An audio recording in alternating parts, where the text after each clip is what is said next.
Hey YouTube, Andrew Sellers here. Welcome to Dragon's Dojo Gaming. And I am about to bring you all my deck profile for my Domain Monarch Yu-Gi-Oh deck. I've had this deck for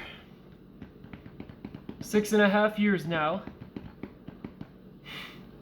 It's kind of surprising how a guy who mains Synchrons and plays lots of dragon decks like me hasn't even taken apart a deck like this yet. But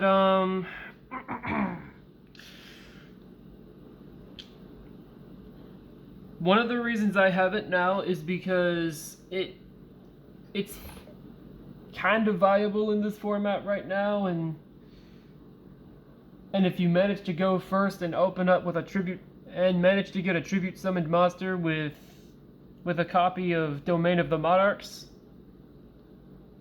your opponent's gonna have a hard time coming back from that, depending on what they open up with. Anyways, onto the deck profile. Starting off, we've got 3 of what, in my opinion, is the best card in this deck. 3 copies of Aether the Heavenly Monarch.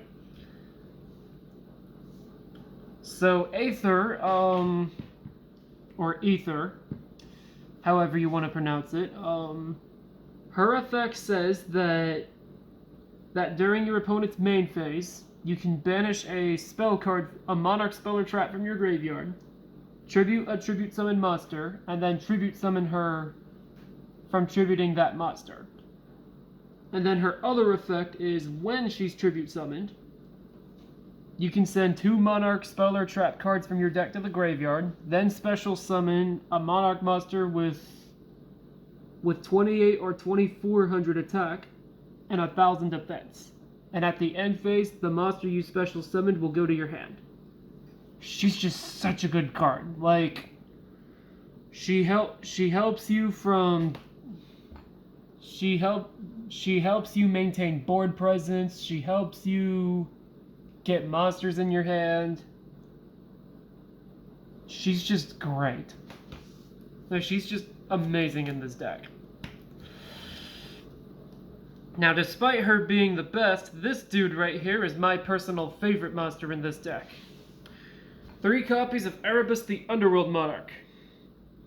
Now, when this guy's tribute summoned, oh, and just like Aether, you can tribute summon any tribute summon monster to get him out, just not by quick effect.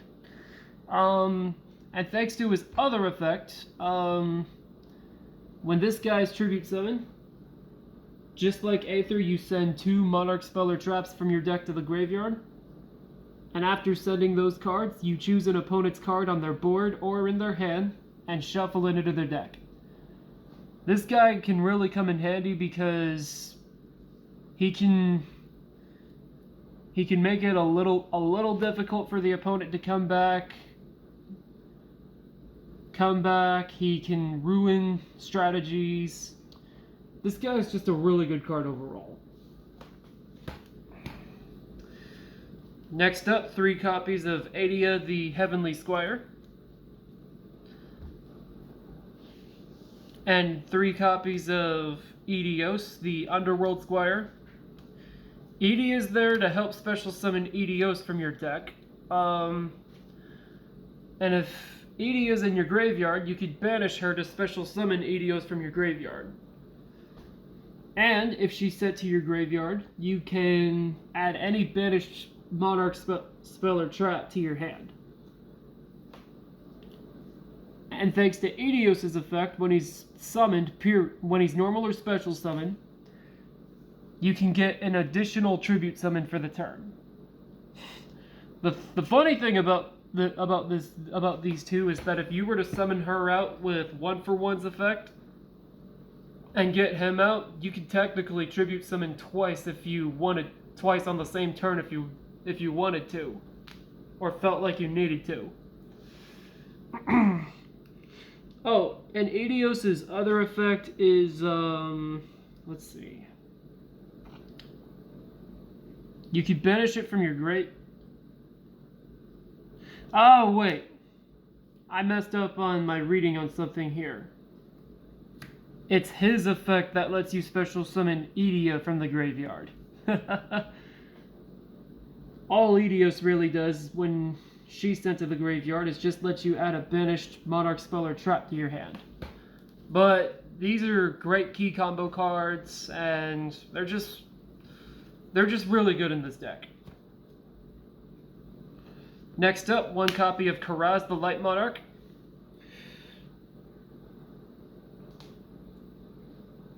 When this guy's tribute summon, you destroy up to 2 cards on the field.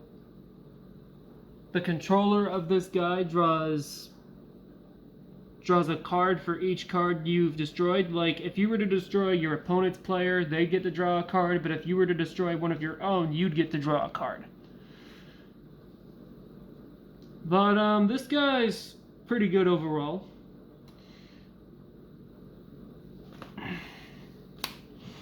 Next up, one copy of Vanity's Fiend. Eventually, I will try to get Majesty's Fiend for the deck.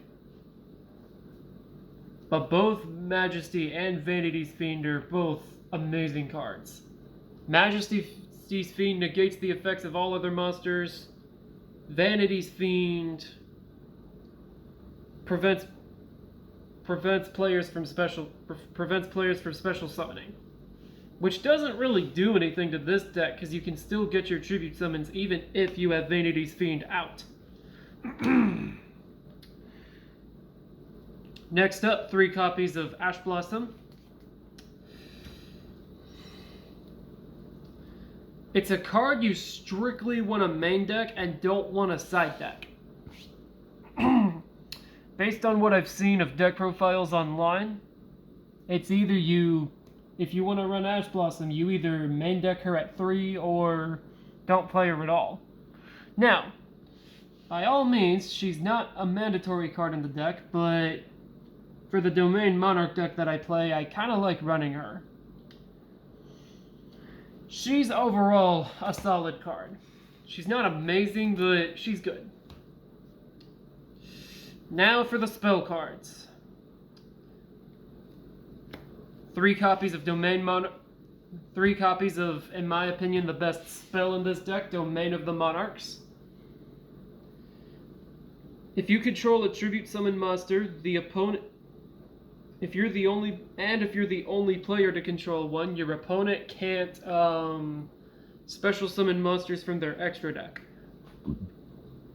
And if a tribute summon monster you control attacks an opponent's monster, it gains 800 attack during the damage step. And another useful thing about this card is that you can reduce the level of any Monarch monster with 2800 attack and 1000 defense from your hand for 1 turn. Sweet card in my opinion. Next up, 3 copies of Monarch Stormforth. It's a quick play spell that allows you to tribute opponent's monsters when tribute summoning. One of the useful things about Stormforth is that if you're about to summon Aether the Heavenly Monarch from her quick effect, you can tribute monsters from your if you were to do a 2 monster tribute summon, you could tribute 1 from your board and 1 from your opponent's to get your tribute summon with Aether. It's a very trolly deck. This deck, from what I'm sure you guys can tell, is very trolly. 2 copies of Pantheism the Monarchs currently. Eventually, I will be adding a 3rd copy of the card in the deck, because this is just a free. This is quite literally a free card. You discard it when it's activated from your head. You discard a Monarch spell or trap to draw 2 cards, and its other effect is when engraved, you can banish it. Take 3 Monarch spell or traps from your graveyard, shuffle them, and your opponent randomly chooses one, and the card that was randomly chosen gets sent to your opponent's hand. One of the nice things about it, though, is that if you were to add 3 domain of the Monarchs, 3 Monarch Stormforth. It wouldn't really matter which of those cards which card your opponent would choose. You're guaranteed the same card no matter what you choose. If you were to add Stormforth or Domain. 2 March of the Monarchs. I think this card's necessary at 2 because it protects your tribute summon monsters from being destroyed or affected by card effects. I mean destroyed or targeted. But it's a really good defensive spell. 2 copies of Tenacity of the Monarchs. By revealing a monster from your hand with either 2800 or 2400 attack and 1000 defense from your hand, you add any Monarch spell or trap from your deck to your hand. Next up, 2 Twin Twisters. Eventually, I will be taking one of these Twin Twisters out for a copy of Majesty's Fiend once I get my hands on that card. And eventually, I may consider taking out the other Twin Twisters for a copy of Harpy's Feather Duster. Twin Twisters... The advantage Twin Twisters has over Harpy's Feather Duster is that it has the discard effect, and lots of cards in this deck resolve around playing in the graveyard. Especially Prime Monarch. That's a card you definitely want to have in your graveyard. But the advantage that Harpy's Feather Duster has is that it doesn't have a cost. You can just destroy your opponent's whole board like that. 1 Call by the Grave, there for those pesky hand traps. 1 Change of Heart. You take an opponent's monster for free and it helps you tribute summon, and it helps you get your monsters that require tribute summoning out faster. And finally, for spells, 1 for 1. You pitch a monster and special summon a level 1 monster from your deck, specifically Edea. Though I may consider taking 1 for 1. No, I'm not going to take it out. It's too good for getting to summon Edea. I mean, there's also Reinforcement of the Army, but...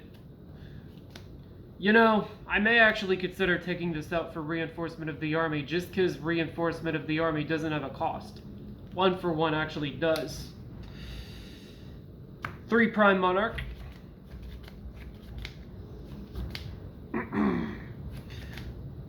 So if this card's in your graveyard, you can banish 2 Monarch spells or traps to special summon this card from your graveyard, and it comes with 1000 attack and 2400 defense.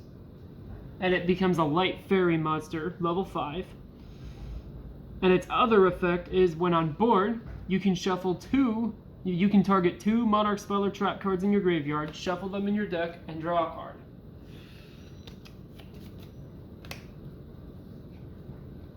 Next up, 2 Solemn Strike.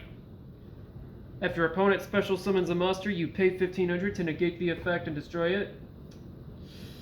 I was thinking about adding Judgment, but Strike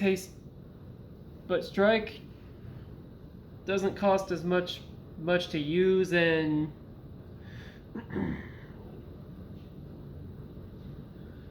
and considering this is a stun Yu-Gi-Oh deck, you don't really need Judgment for a deck that stuns things. And finally, 1 copy of the Monarch's Erupt. While this card's on your board, your opponent's monster effects are negated. But just as long as you have a tribute summon monster. Also, I want to say, please excuse the dirt on these sleeves. I've had these sleeves for a long time and didn't have anything else to sleeve them with. Anyways, thank you all for checking out my Monarch deck profile. Once again, please like and subscribe for more content, and hope you all have a nice day. See you later.